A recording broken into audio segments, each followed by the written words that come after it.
bad, love them homeland. We'll never give it up to another nation. This that we them country bad, love them homeland. We'll never give it up to another nation. Good morning, greetings, and good morning, and welcome to Krem Sunday Review of how we make sense of the news. I have to think before I talk because I host more than one talk shows right now. I'm Sister Yaya Maureen Coleman, the producer and host of Belize's only news review talk show. And this is where we make sense of the news. We are broadcasting on Krem Television and Krem Radio on local stations and live streaming on Krem Television Facebook page. Immediately after the show, you could go to Krem Television YouTube channel, and this morning's program will be uploaded there. The theme song is by Papa Curly, and my African print is from Kebe's Corner on Facebook. Now, let me introduce today's guests. They're not strangers as if they've been here before. One more than the other. One of them up and down, tired up herself. Tell people that she don't know this. People that tell me, now how much time you got a white woman on the show? Don't worry about that. There's a reason why they up and down on the show. So let me introduce them. Our two guests are, let me introduce first Lisa Karn, who is a marine biologist and the founder of Fragments of Hope, a community-based organization in Placencia who focus on coral restoration and habitats. And the reason why the other person that because Lisa usually bring her, so the second time I think in the Crimson Review is Professor Maya Trott, who is a professor at the University of South Florida, and she's also the principal investigator and co-director of a project known as Large-Scale Coastlines and People Equitable Nature-Based Solutions with Reef-Line Communities. Two of them want to explain what all that means. But till then, morning, Lisa, morning, Maya. How are both of you being this morning? Morning, Yaya. Thanks for inviting us. It's always a pleasure. Morning, Yaya, and everyone watching, listening. Give thanks, give thanks. Now, the reason I'm also the chairperson of United Black Association for Development Educational Foundation, 26 plus years community-based organization with a focus on the liberation of African descendants racialized as Black people in Belize and the diaspora, where the fourth pillar of the Comandala Media House is. And the reason that Lisa came on my radar as the executive director of Fragments of Hope is because over the past 3 years, you have advocated for the voices of Belizean people, especially those living nearest to the port of Belize, to be included in an important national conversation about the proposed 400 million Belize dollars development at the Port of Belize Limited. We'll not forget that story. That story is still left our radar, our UF radar. So based on, this is all new for UF. Based on our experience, one environmental group stood out of all the others that are not non-governmental organizations. Fragment of Hope, the one community-based organization, and UEF about people-to-people, bottom-up leadership. So Fragment of Hope stood out primarily because I found Lisa to be extremely brave, some people might even say foolish, because she challenges power in her face, just like me, and has a consistent record, I believe 10 years in Placencia. And you know, the people may not always be welcoming Alisa. As you can look at her, you can tell she's of European heritage and lineage. And we know what the truth when it comes to Europeans, Africans, indigenous people. So Lisa, at great sacrifice to her health sometimes, has stayed the course for the 10 years. Now, before Lisa came, I don't know who, I think maybe it might have been Melanie, what's her name, Mac?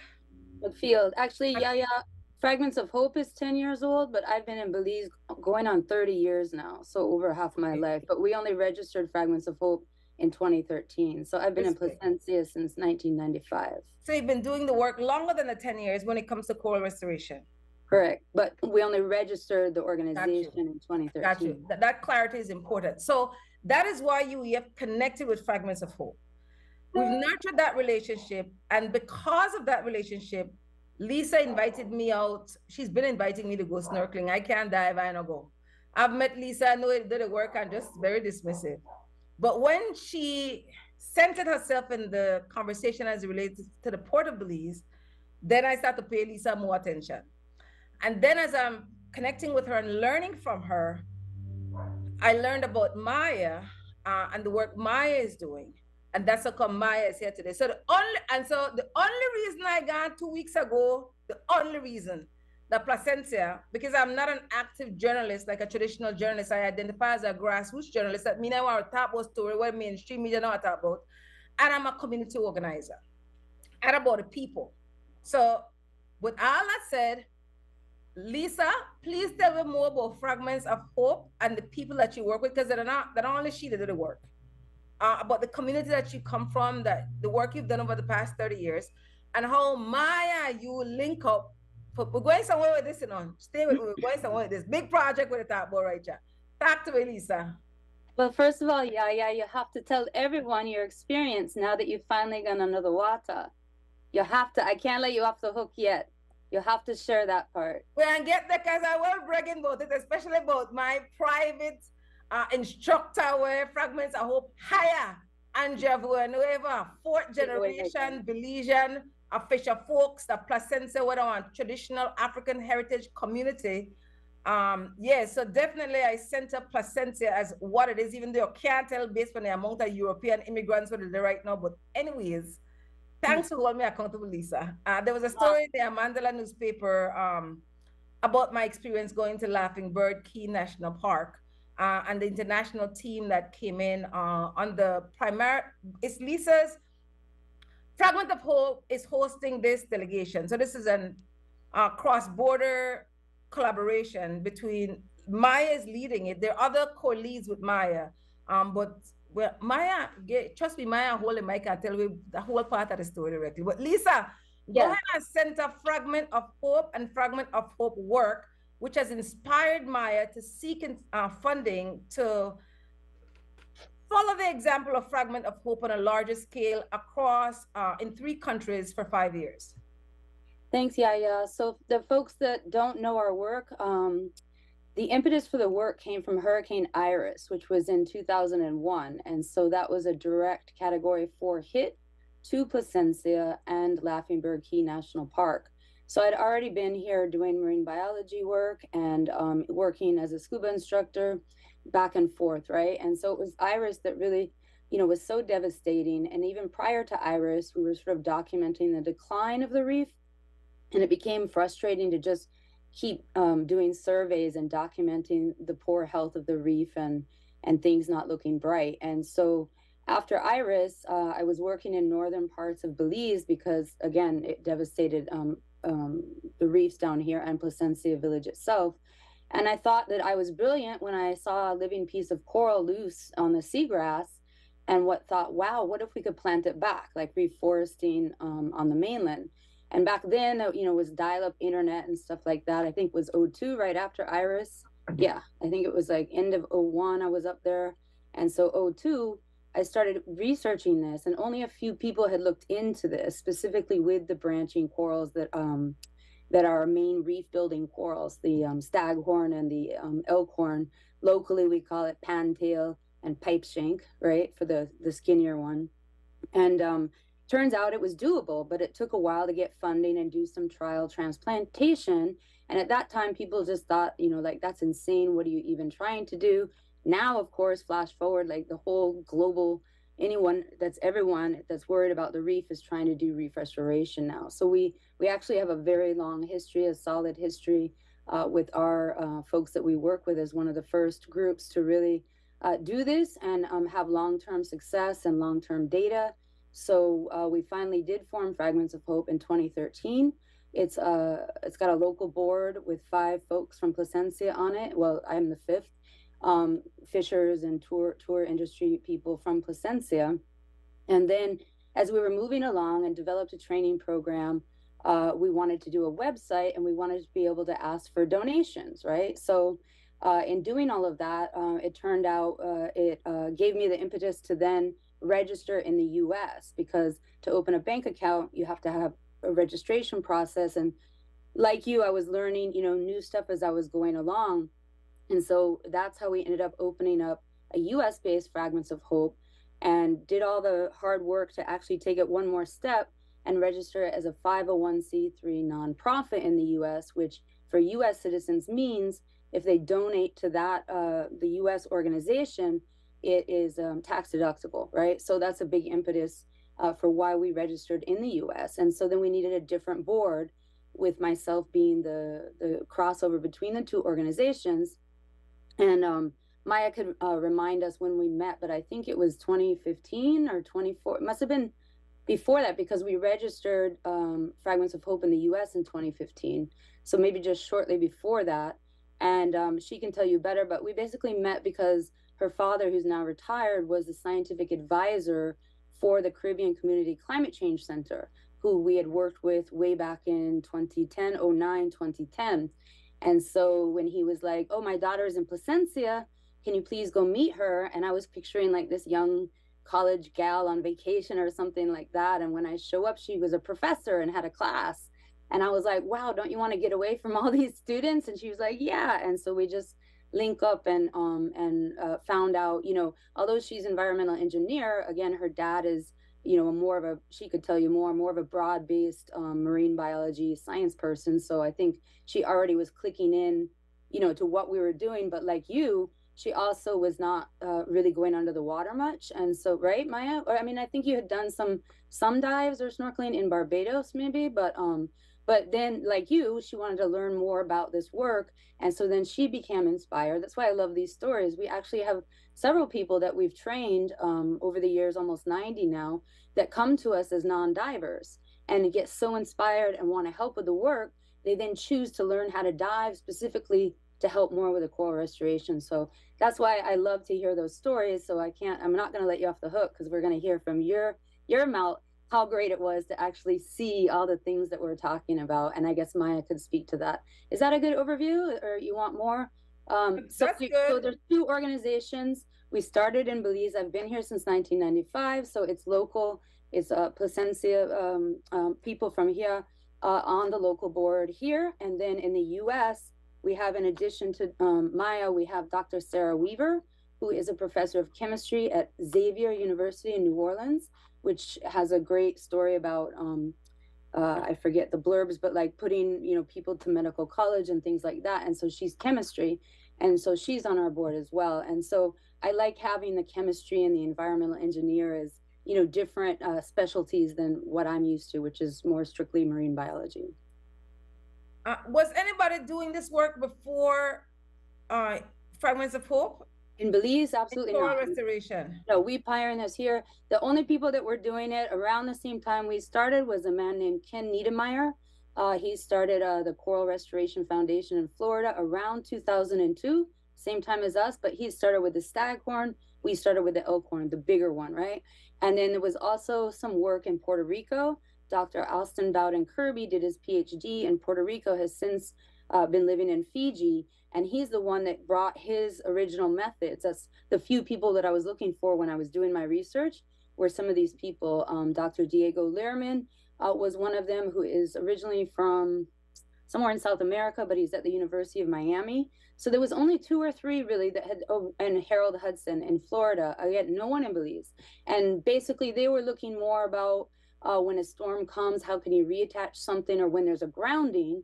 There was restoration working in the NOAA, in the US-based organization, specifically for grounding. And in those cases where you have a destroyed piece of reef, you have the healthy reef right next to it. And so their goals for restoring those impact sites were simply to bring it back to what it looks like right next to it, right? Now that we're talking about a whole different thing and all these problems that are happening to our reef, that's an ongoing debate that we have, is what are you restoring back to? Because there's been so many changes over the decades. It's not the same as restoring a simple grounding site. Does that make sense? Am I making sense here? It does. I don't know if Dara and Jen, to my faithful and white grassroots listeners and viewers, get it. But we're double back again. Maya, you have a talk long now because you see how long you're quiet. Tell us a little bit about yourself, Maya, because for me, it matters. not only as an African, visibly African descendant representative, we consider you a Black person. I find that your family is very interesting. I don't ask you to tell me, we don't want to tell me. But the impact, as Lisa said, having the dad that you had, and definitely respect to your mom, as a spirit for you and your family now, how that has shaped you as a person, and the work that you do beyond being a professional, because I feel that that really matters, especially because we seldom have Black people in marine science that we know about.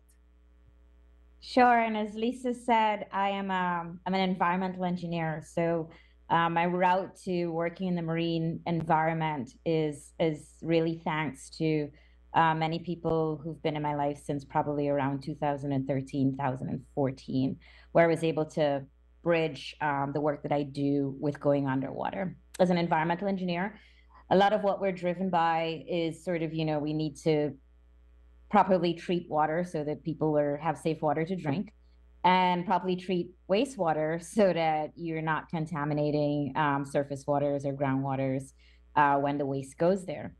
And I think it was in Barbados in 2014 when I had an interdisciplinary class that we went there looking at nutrient pollution, teamed up with the University of the West Indies in their management studies program, and someone who was who I was close to said, "Why don't you take the students underwater?" And so we did do sort of a dive in their, I think it's a marine park in Carlisle Bay, which is sort of where they have like um, um, wrecks that are sunk, and it's a short way out from the dive shop. And it was, yeah, why aren't we underwater if this is what we're trying to protect?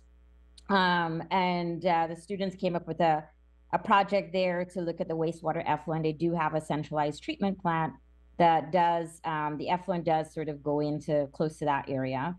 And they were like, well, can we actually reuse some of the nutrients from the system to grow plants that could be used for essential oils? Because one of the partners from the entrepreneurship program at the University of the West Indies, they have a student entrepreneurship program that is led by a really good friend of mine, Ayana Young Marshall, that sort of walks students through steps to creating their own businesses.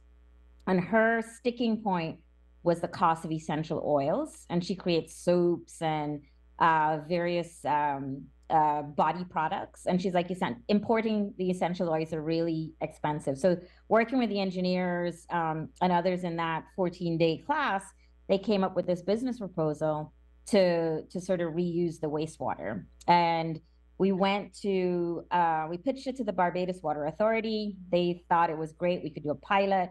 And then we went to a business sector person, and this was Sagicor. I'd worked with them in 2013 on a Caribbean-wide sustainability challenge for high school students.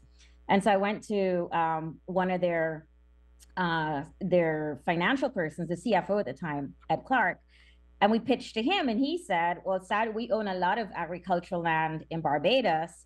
It's in St. Lucie area, and we pay, so many $500,000 or so or more for fertilizer imports. So could you package this stuff up and get it to our farmers? So people have this conceptualization that wastewater is like ew, and not safe for irrigation and that sort of stuff. And what you're finding, at least what we were finding with this student project, was that there was interest and people were not so scared about using wastewater, and they trusted that you could probably do it in a safe way. And a lot of work, research could go into that. And then fast forward, I came to Belize on another project, looking at the same sort of energy, nutrients and water that one can get from everything you flush down the toilet, right? And we were in Placencia, that's where the project was centered. And I think this was 2014 when I met Lisa. And my colleagues here who were in the anthropology, and we were partnered with the University of the Virgin Islands, their marine science program also, they were here. And I remember some of the students had been trying to meet Lisa to do an interview. and she was out of the country. And when she came in, as she mentioned, my dad had connected us. She came along with Avelina Franco and Louis Godfrey, who were part of Fragments of Hope, and set up a projector. And they had the computer in our hotel room. We were staying at Sea Spray at the time. And I never forget, she started her presentation, and 2 hours later, we learned about the coral restoration work. And on that trip, my colleague and I, Rebecca Zarger from anthropology, you know, it wasn't part of our project. We were focused on wastewater. There was a wastewater treatment plant being proposed for Placencia, and we were sort of interested because it seemed like, you know, it was sort of certain community members that had started to develop that project. And then it sort of went for external funding, I think was when we came here. So we want to kind of like understand and study that process and what others had been doing for wastewater here. And so we had on our own gone out on a boat just to see the reef. And I remember at one point in time, then I was sort of like, oh wow, looking at the sea fans, which are gorgeous, right? But had no clue that I should be kind of looking also at the harder corals and the work that I don't think we went to Bird on that trip. And then we left. And then in 2015, my colleagues were here again in Placencia, and I happened to come because my dad was ill, and I was able to come down to Placencia just for like a night to see my colleagues. And Fragments of Hope, they were going out to the quay where Norwegian Cruise Lines was coming. So that was all happening around the same time, 2015. And they were going to look at the corals around there and invited us to come. And so we went, and I remember they harvested some of the corals from there and then took them to Laughing Bird Key National Park. So we were able to observe the actual planting in the nursery.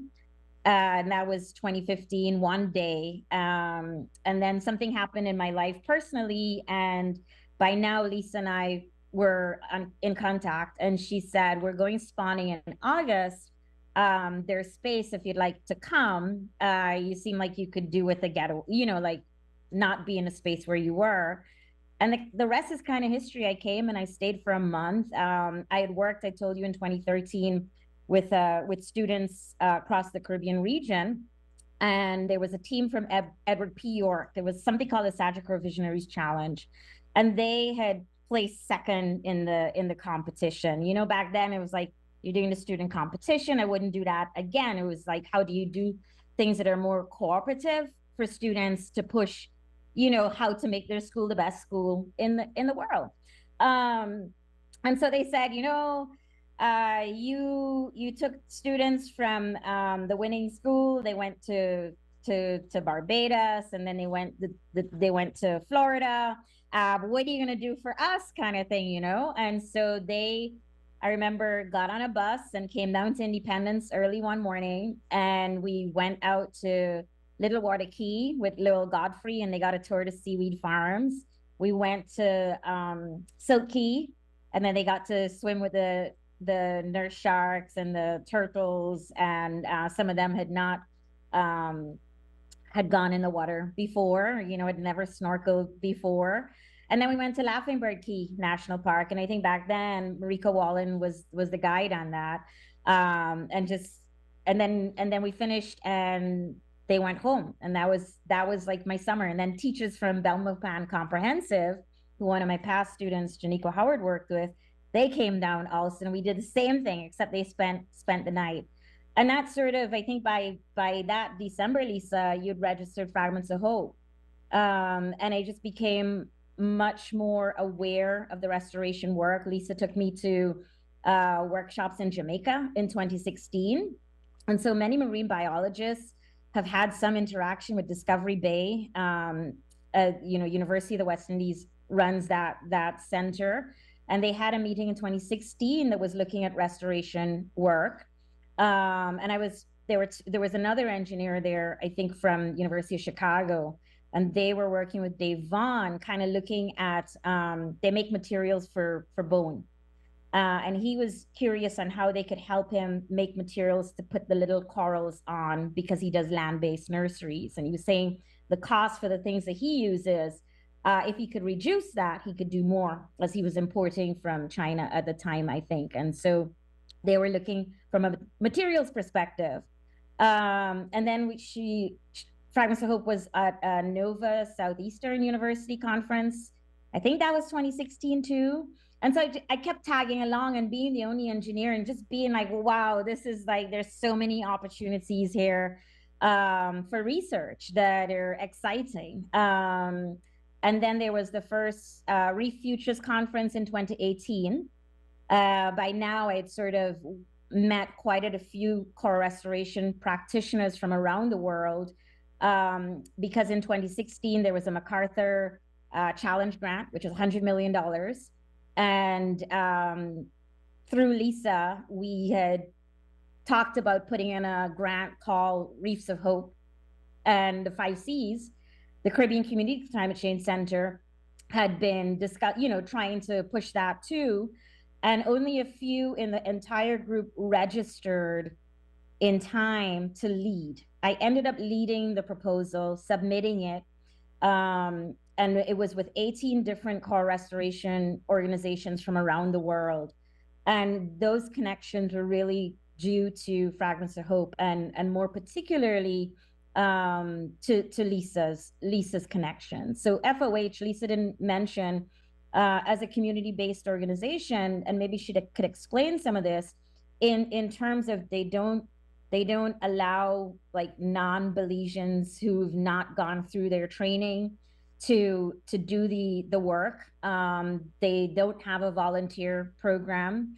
In particular, with you see a lot of visitors who would like to volunteer.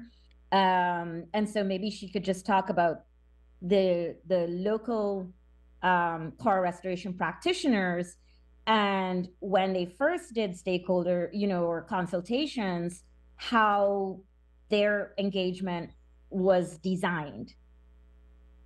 Because it's not permanent staff, right? People here are tour guiding, they're fishing, they're diving for lobster. I'm answering Lisa's question, not giving her a chance to talk. But the design was sort of, people wanted some other pay when those seasons were not there. So they wanted a diverse portfolio of jobs for themselves, right? And if that aligns now with, okay, hurricane season is here, and this is what you could do for the corals. This is when it's good to outplant, which is not during hurricane season. And this maybe aligns with when fishing or tourism is kind of quiet.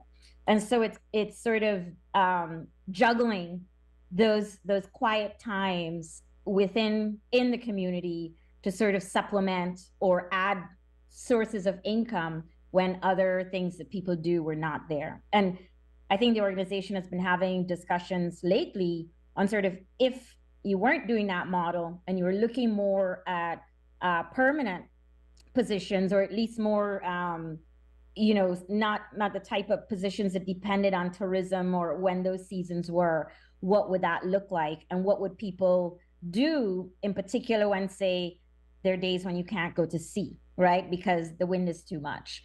What are the skill sets that the coral reef restoration practitioners need that could account for 7 to 8 hours a day when you're on the peninsula and can't go to sea? That didn't answer the question of where I'm from. I'm originally from Guyana, comes from a family that is very committed to education. Both my parents come from families where that was the only way out of poverty. And so instilled in us from very young that was the only pathway that we had to go. So my sister's a professor, I'm a professor, and I have one brother who's died in 2016, and another brother who is yet to figure his route in education. But that's not the only route to go. But I just come from a family that was strongly committed to education. Good. We could take a first break when Lisa come back. Definitely, again, I work for the people of Belize, in particular for African descendants racialized as Black people. So it's besides the relationship that UEF has nurtured with Fragments of Hope is the community component that has my interest. So when I take the first break, stay tuned. We'll be right back. We're with Lisa Karn, marine biologist and founder of Fragments of Hope, community-based organization, coral restoration in Placencia. And we're with Maya Trotz, who is a professor at the University of South Florida. Yes, then the other thing too, but stay tuned when we come back directly. Lately, many things have changed. We changed, of course, but we're still the same. During this pandemic, information is our main partner.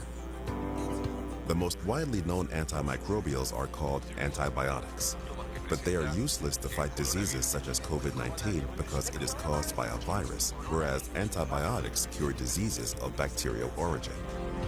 Therefore, if you feel sick, do not self-medicate. Consult a health professional qualified to write a prescription and take antibiotics only when prescribed.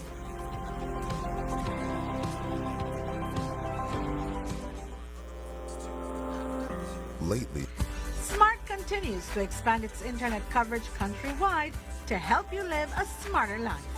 Our villagers are very happy.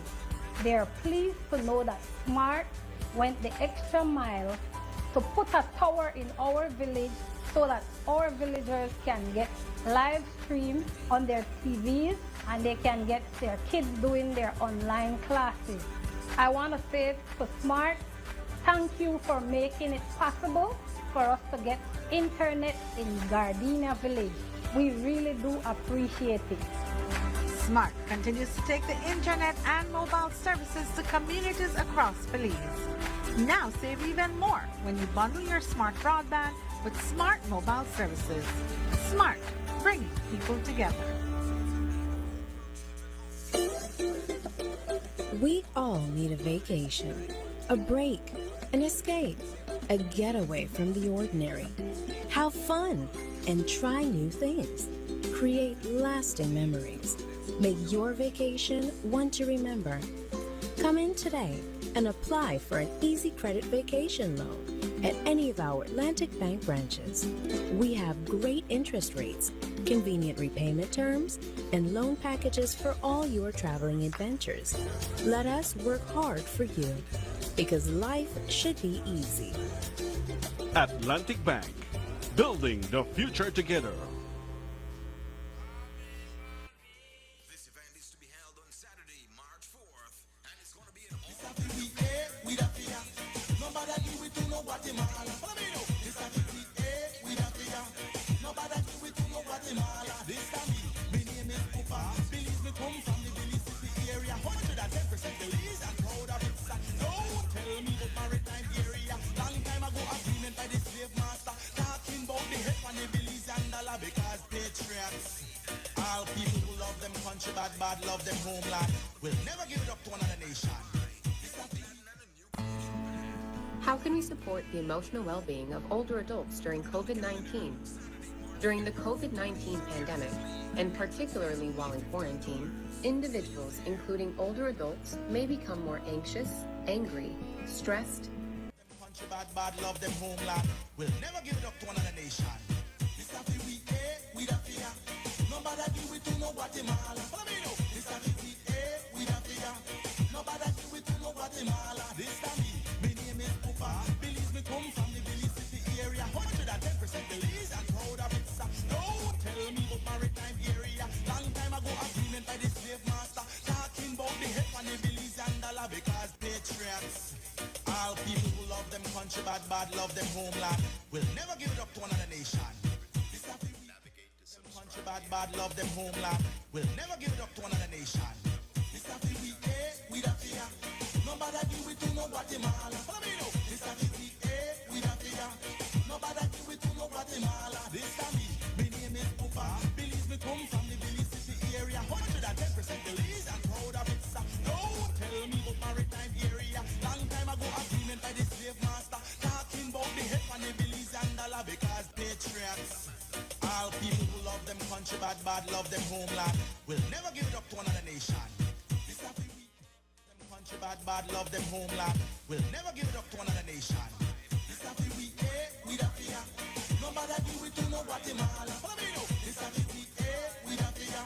Nobody do it to no Guatemala. This a me. My name is Pupa. Belize me come from the Belize City area. 110% Belize and proud of it. So don't tell me about maritime area. Long time ago agreement by the slave master. Talking about the head on the Belize and dollar because patriots. All people who love them country bad, bad love them homeland. Will never give it up to another nation. This a people who advertise country bad, bad love them homeland. Will never give it up to another nation. This a the we with a fear. Nobody do it to no Guatemala. Follow me now. This a the we with a fear. Nobody do it to no Guatemala. This a me. My name is Pupa. Belize me come from the Belize City area. 110% Belize and proud of it. So don't tell me about maritime area. Long time ago agreement by the slave master. Talking about the head on the Belize and dollar because patriots. All people who love them country bad, bad love them homeland. Will never give it up to another nation. This a people country bad, bad love them homeland. Will never give it up to another nation. This a we with a fear. Nobody do it to no Guatemala. Follow me now. This a we with a fear. Nobody do it to no Guatemala. This a me. My name is Pupa. Welcome back to the second segment. Jada, where it gone? You tell me already, I don't see myself on the screen.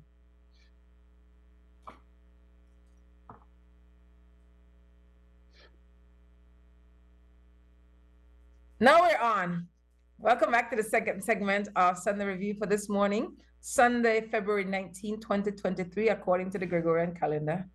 And this is the sixth edition of Krem Sunday Review for 2023. I'm Sister Yaya Maureen Coleman. We have Lisa Karn, marine biologist and founder of Fragments of Hope. And we have Maya Trott, who is a professor at the University of South Florida and principal investigator and co-director of, is that the whole reason why we're there today? Large-scale coastlines and people equitable nature-based solutions with reef-line communities. Before we get into that, when we ended the last segment, Lisa, Maya had suggested that you flesh out, and I appreciate what Maya did, the community participation, which is another component that attracted this big funding. Why it matters to me is that oftentimes in top-down, and most of these systems are top-down, government, universities, positions of power are top-down. They're not bottom-up. And oftentimes it impacts people in a negative way. So I'm hoping that this will be a different experience because I don't usually align myself with them people, bottom-up. So Lisa, can you share, as Maya suggested, flesh out some more about the community-based component of Fragment of Hope, and then Lisa and then Maya will expand on it within the framework of this funding. Sure. Thanks again. Let me remind you and your viewers that I've been in Belize since 1995. So I was already doing marine biology work with folks like the Smithsonian. My first job was at Caribou Key, which is their field station just outside of Dangriga, working for the fisheries department, working with Melanie McField when she was just beginning her career as well, back in the mid-90s. And so I didn't like just swoop in and say, I want to do this coral restoration. I'd already been here for 10 years working as a marine biologist and in the tourism industry. And so when people ask me, like, what does that mean? It's like, yeah, I already lived here and I knew the people that did this kind of work or wanted to do this kind of work. And so it was just natural that, like, yeah, this is where I'm living. You understand? So I was already here for 10 years. So I already worked with all these people with tour guiding and lived in this community. So it was just natural that these would be the people that I would get around me to engage, you know, in making this stronger. And then again, we've been learning as we go because, you know, I didn't go to school to learn how to run a organization. I went to school to learn about marine biology, right? So with that, the background was tourism, right? So, you know, knowing what the day pay is for a dive master or a licensed tour guide, whole nother topic that we don't talk about enough, the licensed tour guide program in Belize. Wait, stick up in. Because I don't, when I went out a couple of Fridays ago, I found out that Belize is the only country that has a licensed tour guide program, and we need to talk about that more. Absolutely, that could be a whole show. We could do a whole show on that. Call me Right. back anytime because I will go off about it because I've been so upset that the Belize Tourism Board has not been promoting that and selling Belize outside of the other Caribbean nations. It's so different, right? So anyway, having been involved in that because I worked with the tour guide association and wrote grants for their capacity building, all of this before we had Fragments of Hope. So in other words, I was already, you know what I mean? It's not like I made up this thing. It was just the people that I was working with naturally, became engaged with this new program.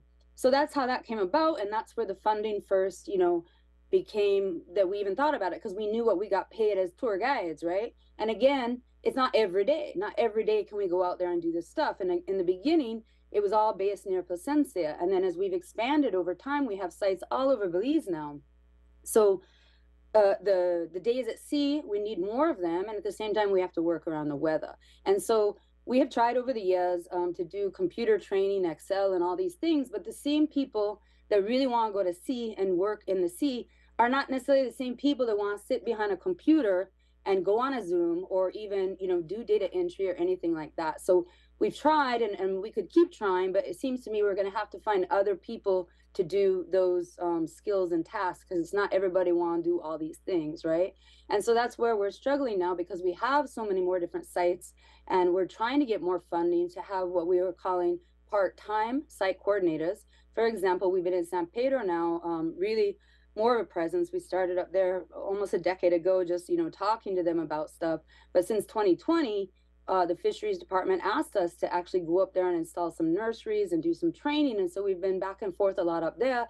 And I'm looking for funding. So I have that part-time person that can do something else. So I can tell them, hey, you need to do this by this date, because we're in multiple places now. So we are trying to figure out how to expand and grow.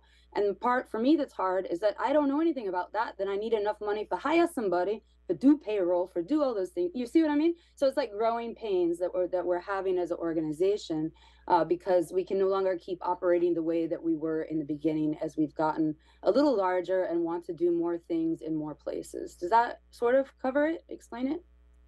Yes, it does.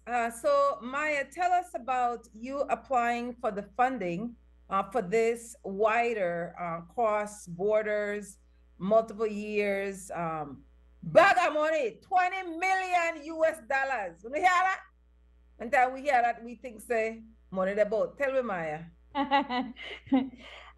Sure. In 2018, the National Science Foundation, which is a organization in the US that gets federal funding to sort of support research and innovation, mainly focused on US organizations, held some workshops across the US called Coastlines and People. And it was recognizing that the directorate that deals with funding, in particular for geosciences and ocean sciences, has a disconnect between the sciences and people. I'm in engineering and environmental engineering, and we sort of are probably leading the way in terms of when you look at diversity in these fields in terms of representation of women, and probably doing a lot more than other disciplines in terms of what we call community engaged work or community engaged research. So compared to other, computer science or mechanical engineering, not doing that stuff. And this is something that is important to the National Science Foundation on a federal level in the US, talking about broadening participation, in particular in science, technology, engineering, and math, called STEM fields, which have been traditionally white and male.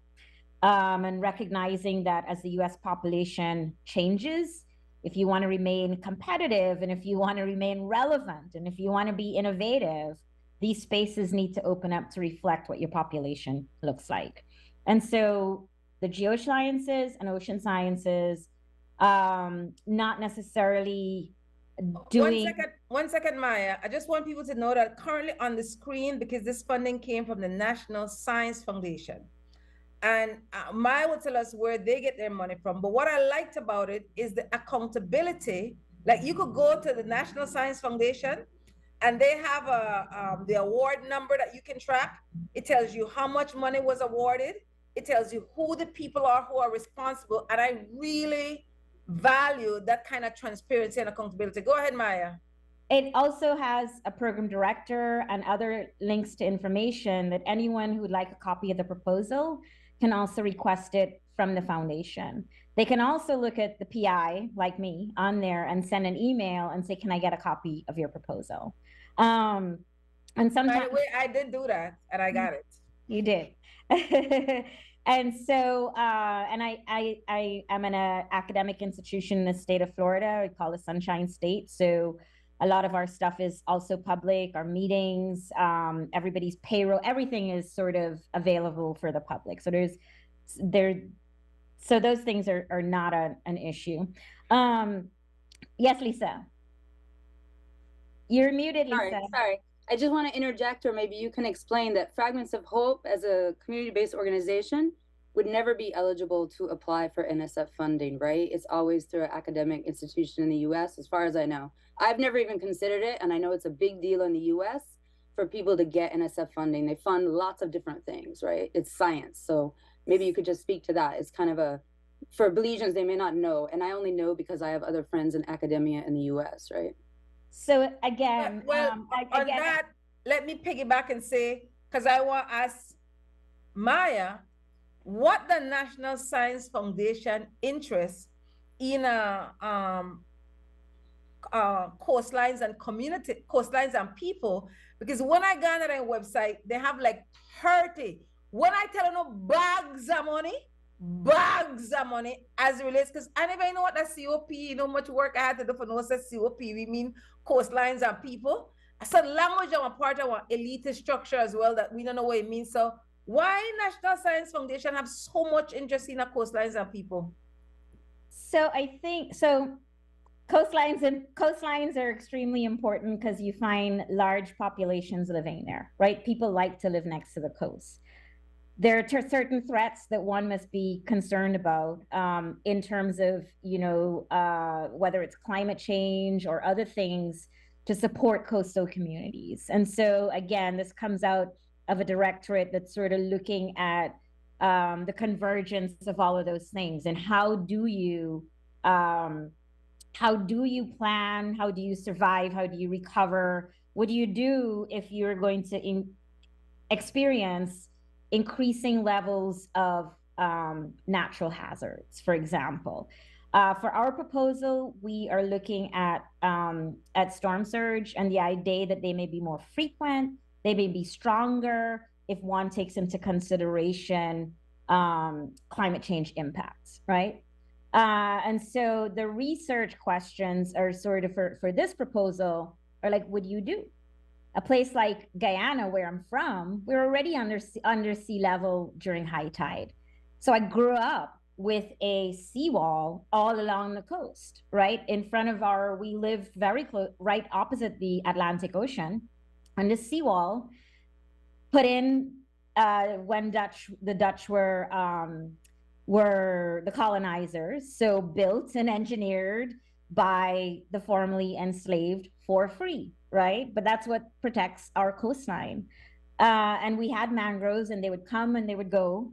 And it was like, oh, you prefer it when they're gone because you could see the sea. Our sea is not like Belize, though. Our Atlantic Ocean is very turbid, so it's brown, right? So it was also this place that you didn't go. We also had suck sand right outside where I lived. And, we've seen people when the fishermen go out and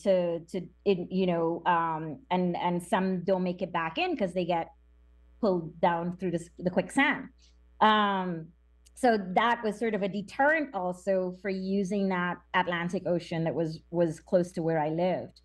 And so this idea of places now having to deal with increased storm surge, increased sea level rise, saline intrusion into aquifers. How are you going to supply drinking water to populations if your aquifers are becoming more salty, right? Those are things that engineers are on our radar and you're trying to plan for, and some are a little late to plan for, right? In places like Miami, questions are sort of, around, how do you protect the city where there's so many real estate assets and more people are moving to. What do you do with the wastewater treatment plant? Do you raise everything so that your plant can still function? And so this is sort of where some of these coastlines and people's the topics come from, and it's sort of put out there for the research community, and anyone can come up with a theme and a topic. And so we got the second round of funding. There's another team, another group that's been funded, and there are other proposals.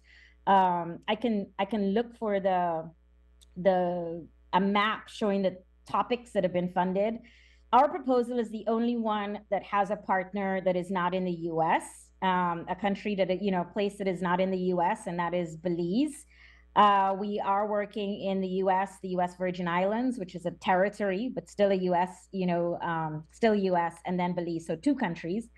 And a lot of that, the project started in 2020, I think, during COVID, when the first call came out, having attended their workshops. And in the workshops, they were really stressing this idea of broadening participation. So who gets to be part of decision-making, design, implementation, all of that sort of stuff, and pushing sort of this convergence research. And so a team got together, and a lot of that was sort of driven by my experience with Fragments of Hope, and in particular with Lisa Karn. So anybody could go out to Laughing Bird, right? Anyone. And if you'd seen it after Iris and you see it now, you would know that yes, things have changed. It looks great, right? There's more. 1 second, Maya. What people are seeing on the screen is from the February 3rd international team visit, including Belizeans, at National Bird Laughing Key National Park, about 11 miles. Laughing Bird Key National Park. Laughing Bird Key National Park. Thank you for correcting me. Laughing Bird Key National Park, about 11 miles from Placencia. We're showing more images because I have Lisa Wamek, I tell you about me done swimming, silver gun, snorkel, and just my life change. But go ahead. We also have 2 news stories we want to share. One I wrote for the Amandala the following Friday, and then another one that was in the Placencia Breeze that was written by both Lisa and Maya, so that there's documentation in real time as these actions are happening. Go ahead, Maya.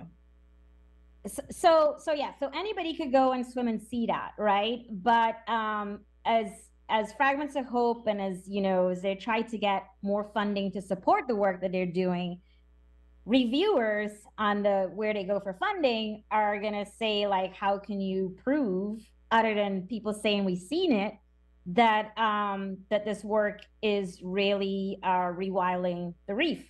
So one can take pictures, right? And then you started getting more sophisticated, right? Because you could take one picture, but it doesn't capture like the extent of restoration or rewilding that's happening. So then you might say, okay, you can take a lot of pictures and stitch them together, which is what Lisa was doing. She would swim, take the pictures, put it on a hard drive, send it to the University of Miami, Art Gleason. He would stitch it together, right? And now you have other people that can look at this and are saying, oh, how do we say that you have elkhorn here, or you have stag? How do we start quantifying? So that then you could say, okay, in 2010, you had so much, and now in 2015, so you could see growth, right? And then it says, well, swimming can only do so much. We now have drones. Could we do drones and capture this and do more, right? So then you're sort of bringing expertise that needs, that are potentially or should be or could be developed locally. But a lot of this expertise is also external. As an organization that is trying to grow coral and get funding to restore a reef in immediate time, they're going to look for the persons who are doing this work already. And that's what they've done. They've teamed up with like the best researchers across the world. Genetics. You need to find out, what genes are in the corals that you have, so that you know that there's diversity there. Lisa sends it to Ileana Baum, one of the leading persons in this field. So, it's in terms of capturing now, sort of, okay, the corals are here. What else are they doing? Are they bringing fish? What does a fish look like? So they have to do fish surveys, you know? And so they do the fish surveys and the training. And so that is part of data collection that is just of interest to folks in science, technology, engineering, and mathematics. So we were able to sort of pull her network together as we started to talk about this large scale coastlines and people project. And the first year we didn't get funded. It was mainly looking at sort of if you were to work in coastal communities and they were to look at how they're dealing with erosion and stuff like that. People may say we need to work on littoral forests. Lisa will say that as one of the first things. They'll say seagrass is important, mangroves are important. Me as an engineer who works on land, I'll say stormwater and wastewater and doing stuff upstream, important. We thought it was great. NSF came back, this is National Science Foundation, came back and said too broad. You might have somebody wanting corals in Belize, mangroves in Miami, and seagrass in the Virgin Islands. How do you compare that as a research study? So they said focus it. So we focused on mangroves and coral reefs, which are present in all three.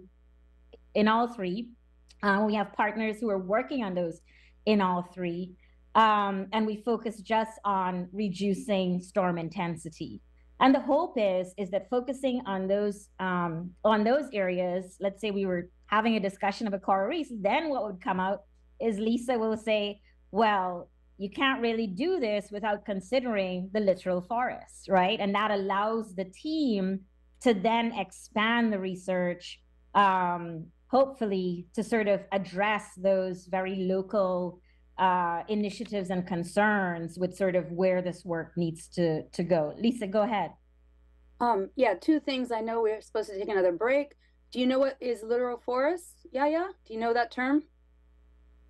It simply means all your native. Isn't it the seagrass under the water? No.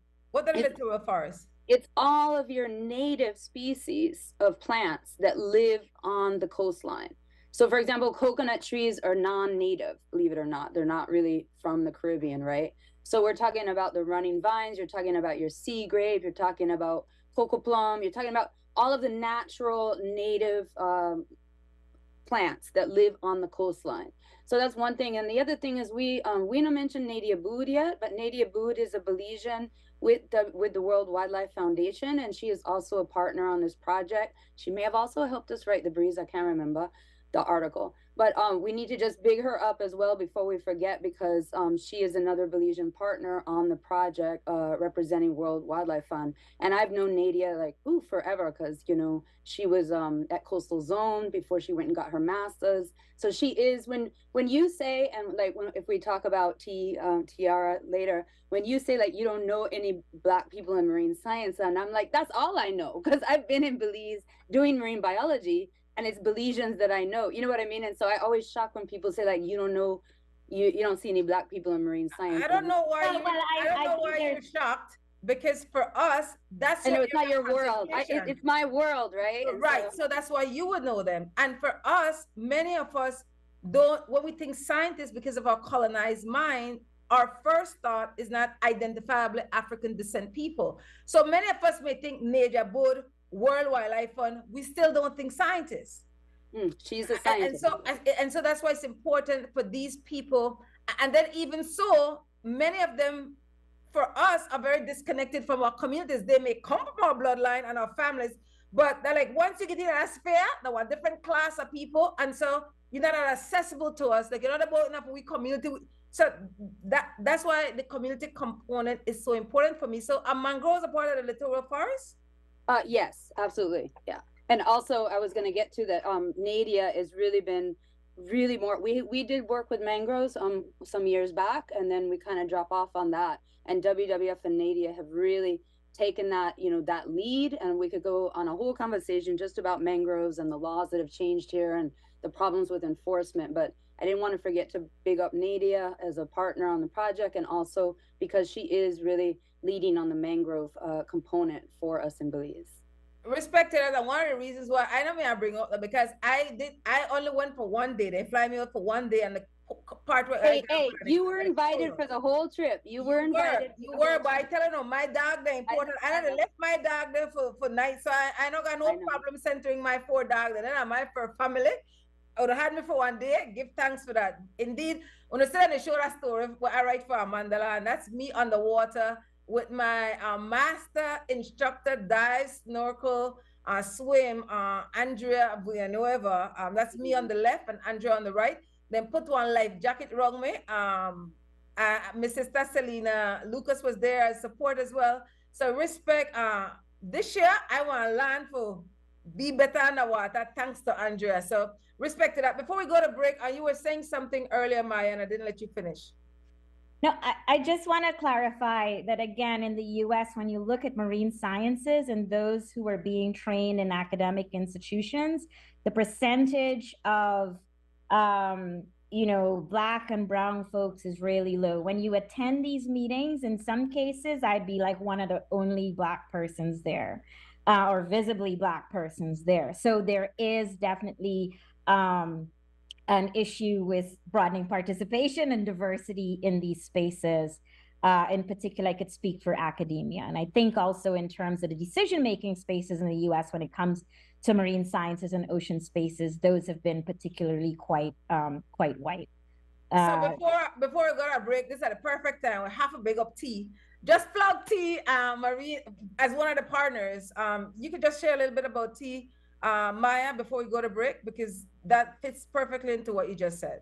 Sure. So it's Tiara Moore, or Dr. Tiara Moore, who founded Black in Marine Science in a non-governmental organization, 501c3 organization based in the U.S. I'm not sure if you remember, there was a birding incident where a Black man was in Central Park. Was it Central Park? I can't remember where he was, but he was birding, and then people called the cops on him, and it went sort of, viral on Twitter. And you have to have her on to tell the story, but she kind of posted sort of, where the Black folk in marine sciences kind of thing, and overwhelming response. So obviously, again, filling that gap where you don't see representation in these fields, right? In these academic fields. And her organization is blowing up, and she brings that to, she's on 2 projects with me right now. And so she brings that experience and that wealth of a network and commitment to broadening participation. They have on their website, the blackandmarinescience.org website, they have and they go by BIMS.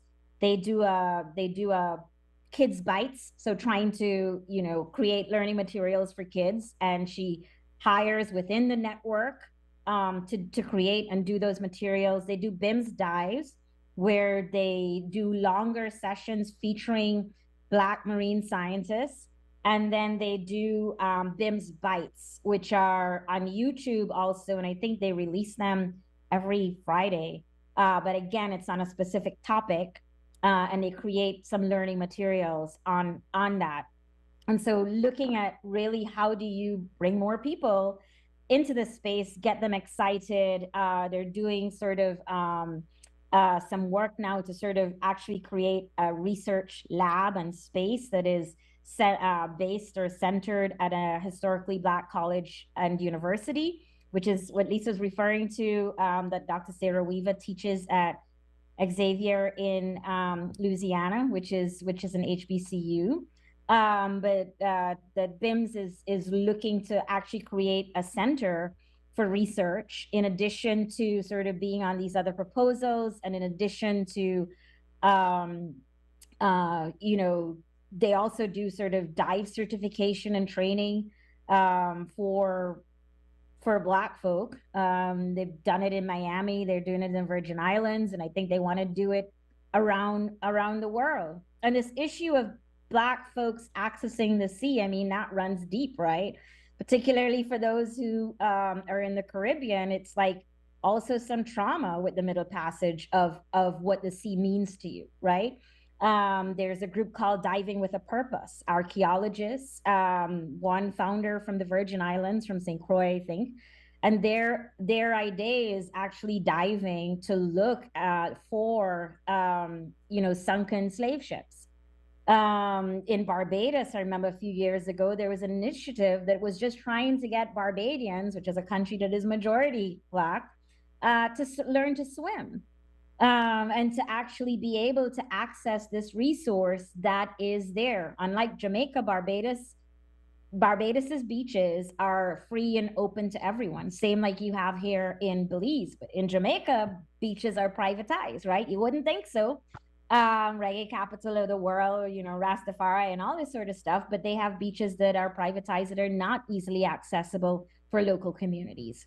So I think those are some things that BIMS is working on and bringing, definitely an issue in the US, but in any of our countries, we have issues of related to issues of race and ethnicity. In Guyana, our issues are more of an ethnic challenge, right? So you have East Indians and Black folk that are mainly having some similar tensions that one might see amongst different races in the US. So I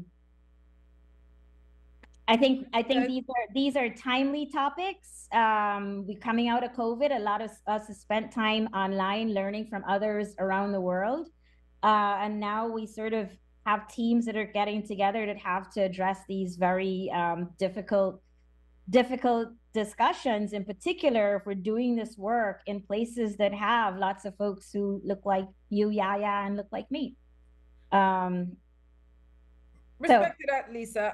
I'm sorry, Maya, we're way over our break time. We were showing while you were talking BIM's website. And what I didn't know University of the Virgin Islands. Is it? I didn't know it was an HBCU, historically Black college and university. I really did not know that. So and that's one of there are a number of universities that are a part of this collaboration. I did not know that. So I didn't know if that was intentional or if it's because of the ocean.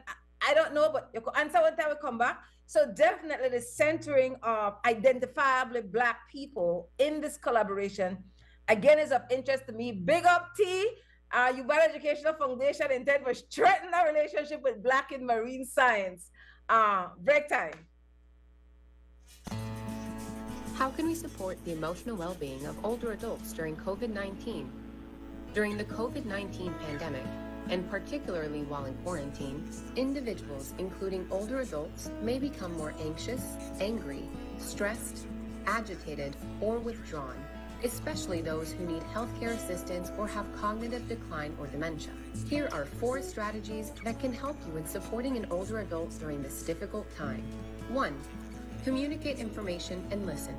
Present with accurate, simple, and accessible information and facts about the COVID-19 outbreak, its progression, treatment, and effective strategies to prevent infection.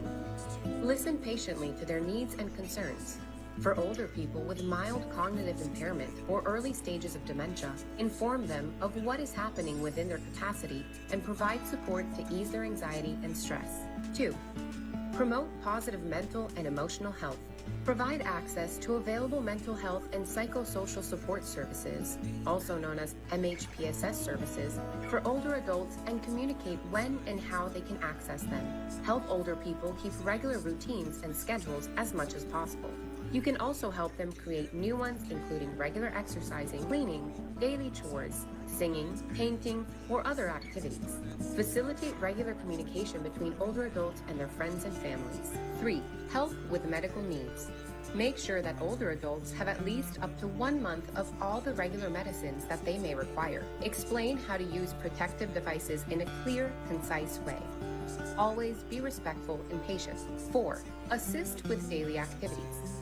Provide older people with details related to how and where they can get practical help if needed, like calling a taxi, dropping off supplies, having groceries delivered, and requesting medical care, as well as information on any locally available social support programs and services. For more information, consult the webpage of the Pan American Health Organization, www.paho.org/coronavirus.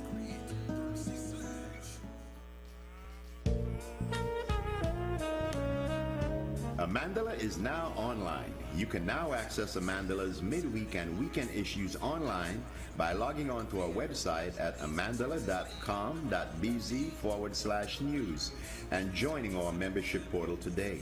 There's 5 easy steps to get unlimited access to weekly e-paper, archive publications, and a host of other exclusive contents. Number 1, go to Amandala's website. Number 2, navigate to subscribe areas. Number 3, choose a membership level. Number 4, check out using our secured portal.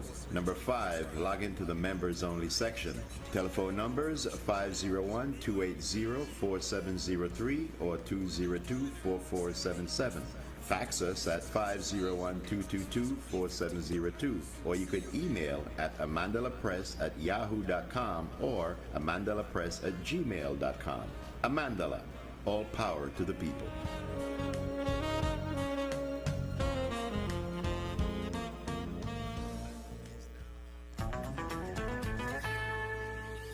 That's our benefit are we, the people, supposed to pay. That's something you pay now, but when you get old, you got something for college, for your future. If you miss some days from work, they should have compensated for that. As an artist, I'm not really sure because I work for myself. What is Social Security? Social Security is not a tax. Social Security is a very small investment in you, the worker. It's an investment that you can count on now or in the future. It is designed to replace part of your income from wages when you get sick, get injured on the job, have a baby on the way, become disabled, or even when you pass away. And even then, the widow and your kids, if under 16 years or under 21 years and in school, obtain survivor's pension. And after a lifetime of working, you can rest assured you will have a monthly retirement income.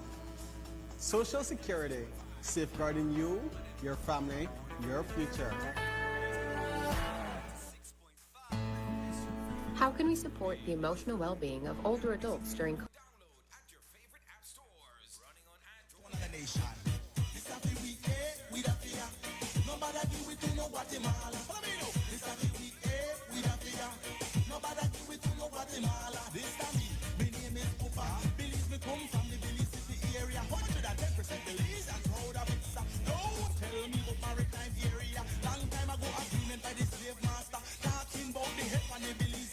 because patriots, all people who love them country bad love them homeland, will never give it up to another nation.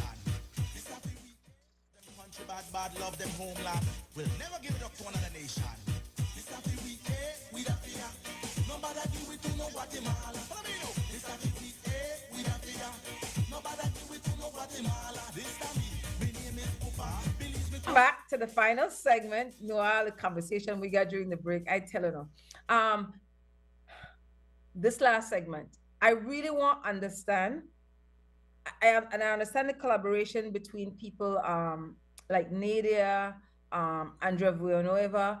How does the larger communities, people who live along the coast, how will they benefit?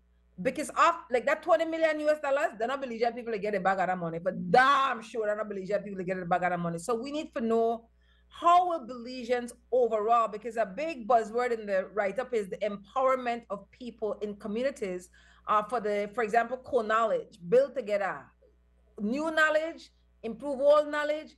How will Belizeans be an intricate part of this 5 years initiative, Maya?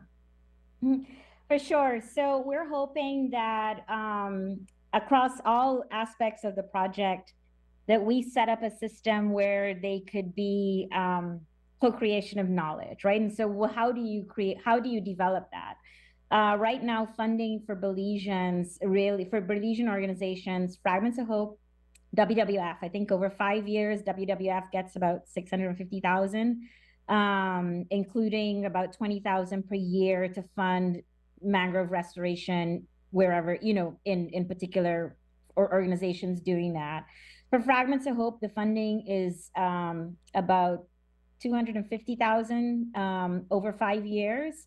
And a lot of that is for Lisa's time to sort of work on a coral restoration management plan for the coral master plan for the country. and also to sort of collate and coalesce data that the organization has collected or is collecting. There is some support for FOH practitioners to pretty much engage in this project. And then we have some other funding that we hope to, have what we're calling community fellows. It's 2 per country or 2 per geography, I should say, who can engage with us on sort of guiding what we should be working on. So, I mean, Yaya, you came out with us, and we appreciate that, and have just recommended a public relations campaign and how to, you saw a press release and you're like, no journalist would have, there's no tagline here, right? Those are obviously things that we need support and so it's kind of organic how this is forming. Your idea just now, could you just repeat it again? Because I think it's something that makes sense, right? And that we could support and that we should support and should do. So could you just repeat again? Well, I never repeated from the air, so they won't have me hear it the first time. Having a conversation with Lisa, Lisa is a marine biologist. So she has worked, Belize is primarily a country of people of color. So most of the people that Lisa works with are people of color, and they're scientists sometimes. So to her, like, it's surprising that me were absolutely about African people interests. I'm like, I can't name for one hand, I could name 5 Black in marine science Belizeans. I don't know. And if I don't know what's up, most people don't know. So in having the reasoning, and I talk louder, I know how I get loud and I get excited. In having the reasoning just now, I said, in 2024, UEF ought to seek funding for us to have a calendar, like the big glossy calendar, like the capitalists have, that centers Black and marine science people in their natural environment using African descendants, filmmaker, videographer, and I don't got me too, nobody don't even contact me. I know who are my peoples. Like that is very exciting because at the Library of African Indigenous Studies, especially doing so-called Black History Month and Black History Month, that every month for Black people, they will come and say, who are the Belizean scientists? And then I discuss my head like, who are the Belizean scientists? So having a calendar, Belizeans, Black in marine science, would be another way to center ourselves and to tell our own stories. So that was the conversation that we had, one of the conversations we had during the break. And so things like that could be supported by our project, and that goes beyond sort of, like a mangrove or a coral, activity that speaks to a larger thing of engagement in these types of studies, environments, fields, knowing that they're persons who look like you and what they do. Right? We have a PR problem when it comes to sciences. If we didn't have a PR problem, Fragments of Hope would have all the money in the world right now, right? So we obviously do have a PR problem, and we need to kind of put people's scent and I just flashed my nails. I went sweet pain last night, so I dress up. What I say? What kind of marines? What kind of scientist she? What kind of long nail? Like she don't have no water. They all gotta come off tomorrow when I go to see Lisa. Before we go, I want both of you to tell us, both from Fragments of Hope's perspective and from Maya's perspective, what can we expect, let's say in the next 3 to 6 months, like real time, especially when it comes to community and this initiative? Yeah, wait. I'll let Maya take that, but then you have to say your piece about you can't get off the hook, gal. So I'm not a girl. I know. It came out. Apologies. My strong, impressive, amazing woman. You have to share your story in the Wata. So go ahead, Maya. And don't let her off the hook. Yeah. I think in the next 3 to 6 months, what you'll see here, we need to get MOUs, memorandum of understanding, signed with various entities who give permits for research. Whether it's human-centered research like niche, or whether it's to work in the marine or mangrove environment. And so we're going to be meeting with the blue economy, with fisheries, with forestry, many coastal zone to sort of discuss, like what is needed on a formal level to do the work here. For the project itself, we also need to get our permits approved to work with communities. So it's called human subjects research, to be able to gather and work on the project with communities and with people. It's not something that we could just start to do, for the research. So I think in the next 3-6 months, it's going to be working through some of that.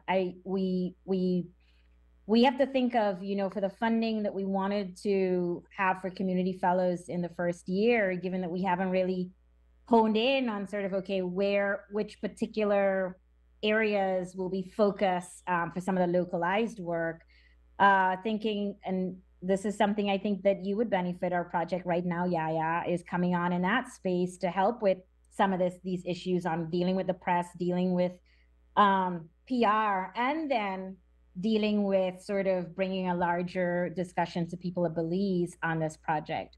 As the project moves forward, so, in the subsequent years, some of that engagement is sort of with people who are closer to the mangroves or the corals, to sort of help to co-design sort of, okay, if you wanted to see more of this, or if you wanted to monitor, or what do you think is important here, and how do we sort of integrate that in a space where we can all learn and develop something. So a quick example, Lisa's always said, we have all these out plants at Bird. It's far from the coast, so we don't know how it the reduction in storm surge to like the places where people live, questionable, but sort of all of the keys plus the barrier reef play a role, right? So can the team consider that entire space just versus somewhere that's just right next to where people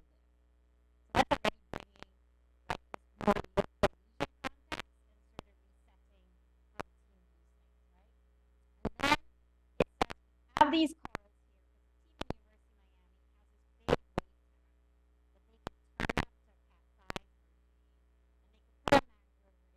like little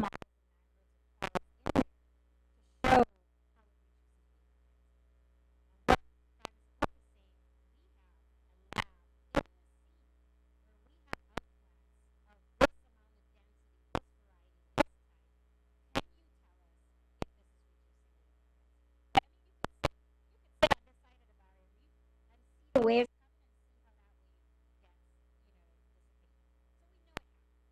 Of course, we need some like quantification, and they also would like some information, sort of how.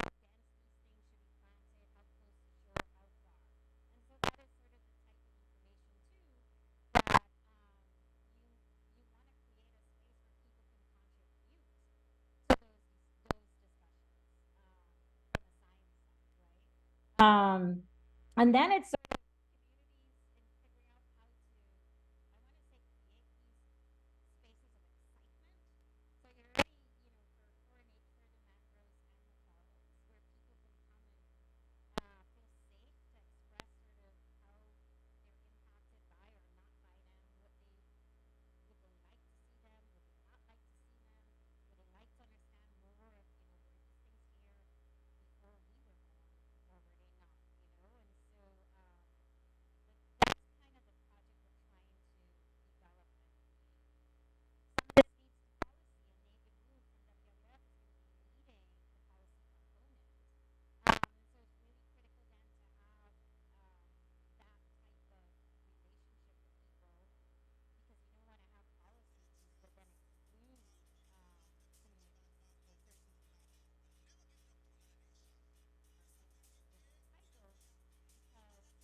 poorer, or and have less property value, but sort of have much more cultural and attachment and value placed on something. And how does one take that into consideration when there are decisions to be made on sort of coastal protection?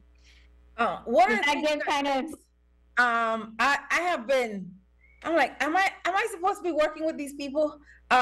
Because with me, what I do, like what I'm doing because of Fragments of Hope collaboration, like I could pretty much tell them nobody else that believes no, because nobody know the back. I come from a like zinc fence that 54 years back for Black people. So like that are my backative, right?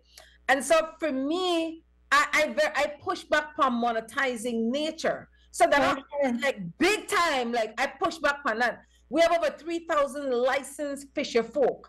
Like I would want all 3,000 or like 3,002, like be like for them voices be part of the policy in a meaningful way. Like that, like if they don't talk to nobody else, if they have to go find out 3,200, like they have to when it comes to policy, because there's a record in this country of making decisions top down, and oftentimes the politicians are not knowledgeable, then go sign international agreement like the Blue Bond, and don't have no media campaign for teach Belizean people, don't have no meaningful people participation. That's why UEF, the advocates so hard, and the motion was passed in the Senate for the ratification of the Escazú Agreement, which is a human rights and environmental Latin America, so-called Abayala, Caribbean treaty. So I want my Belizean people to know straight up. Yeah, more likely I work with them people for their first year. But don't think I need to go along line, hook and sinker, whatever that count knows me about for we people or for we natural interests, which is what I would hope they would want. They wouldn't just want somebody to go along for it to be an authentic people process. No, we have to defend the people. Yes, Lisa. How we get those 3,000 fishermen to experience what you experience at Bird? Yeah.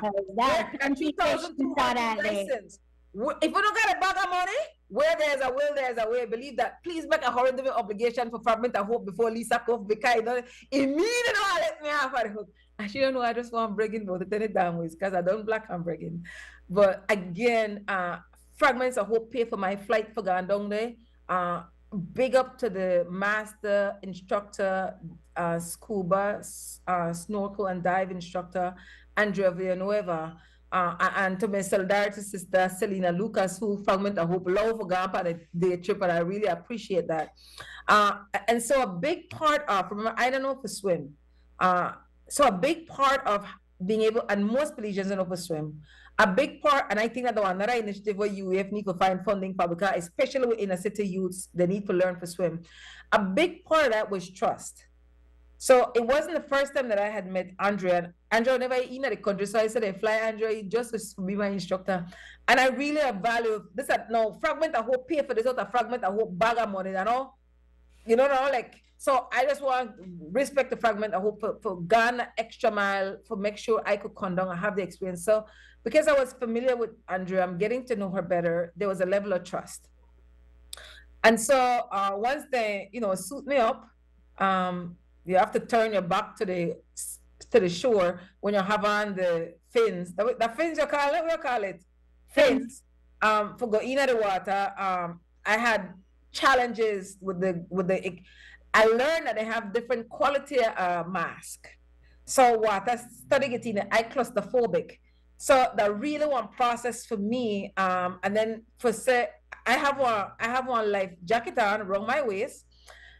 Andrea, who is my guide, have another life jacket, whether between me and she says she the whole life jacket and I the hold on to another part. So I got double security. Plus, my first, because I got 3 different spots. My first time under the water, I got Selena as backative as well. Lisa, take that picture. And so once I relaxed and, I got at different levels, because I think on the nurseries that are like 12 feet, I think Andrea told me. But I went down low enough to be able to see the nurseries. But for me, it was a spiritual experience. I've always heard that under the water, that one different world. And for people who do it all the time, might not be a big deal. But for a person who come from an inner city like me, want to know for swim, that one big damn deal. For me, I could say, and Andrea is good. Like she their eyes and ears. Schooler Barracuda on your left.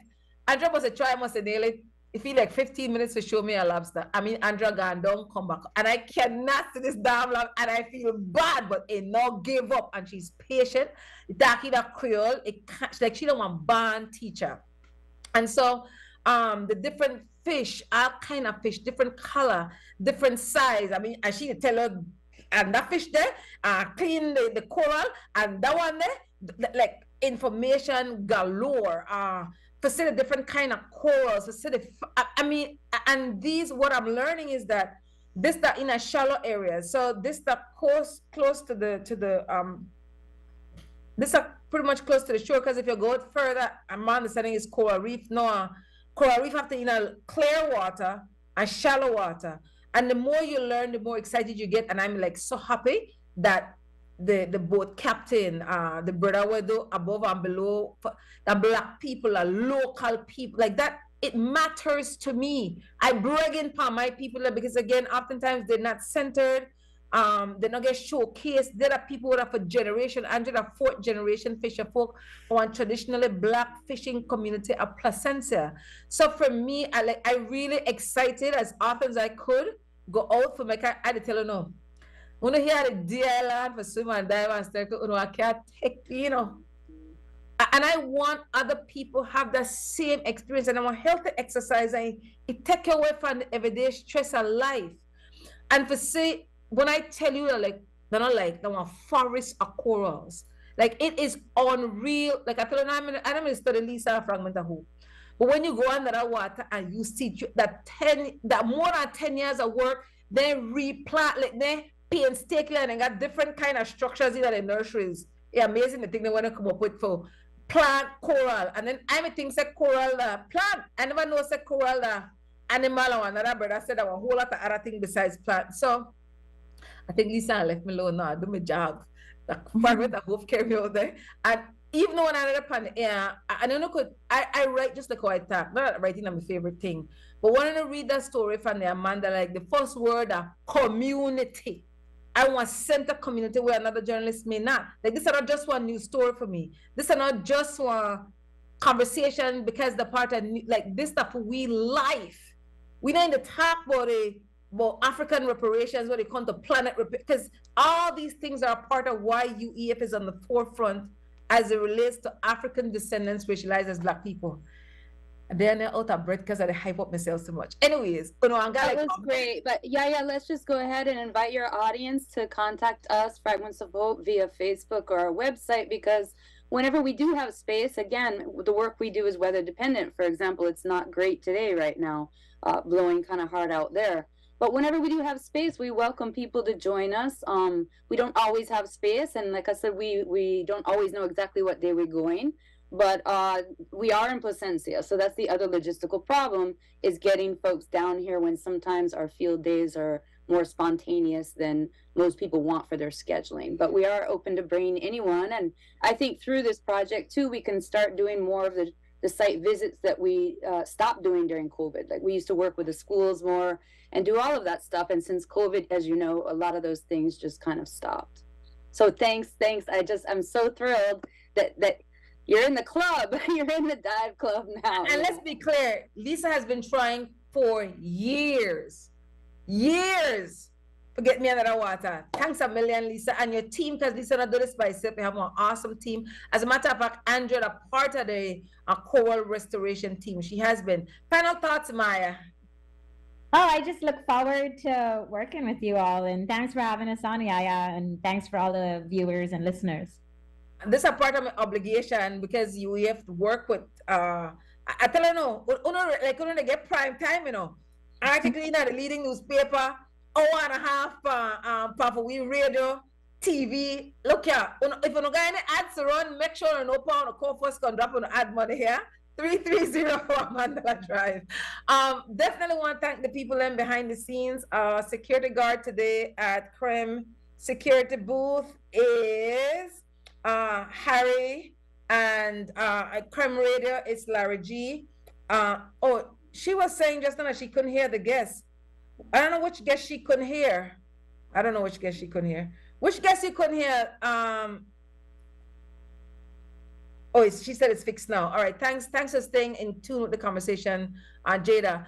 Krem Television, the master control operator, Jada Anderson, young Belizean artist going to university to learn to be an architect. Respect to Jada, very talented young person. Like, I want Krem TV people go there for sure. Right? The bat for Krem TV people go down there for sure. As well as people in the inner city where we have worked with. We're looking forward to that during the summer. Thank you so much, Maya. Respect to all the universities that are collaborating. It's again 3 countries. We really value the work. Yes, yes, Maya. 3 geographies, 10 partners. Like the multi-faceted approach is very meaningful. And again, Belizean people are going to be centered on. Give me homework now. I'm going to look for my 3,200 fisher folk. Look here. That one be, I tell you no, if you could get, make you decide to get 2,000 a day. If you could get 2,000 a day, watch out. To the world, I'm more fun than we go look for forget the other 1,200. Anyways, the show repeat at 3:30 this evening at 5:30 on Krem Television. And immediately after the show, give Jada like 15 minutes, let's say 12:15. You could go to YouTube, Krem Television channel, and you'll be able to listen to this show at your convenience. Again, thanks so very much, Maya Trotz and Lisa Karn. Lisa's based Fragments of Hope in Placencia, Belize. Until next Sunday, Belizeans, under the people and save the people.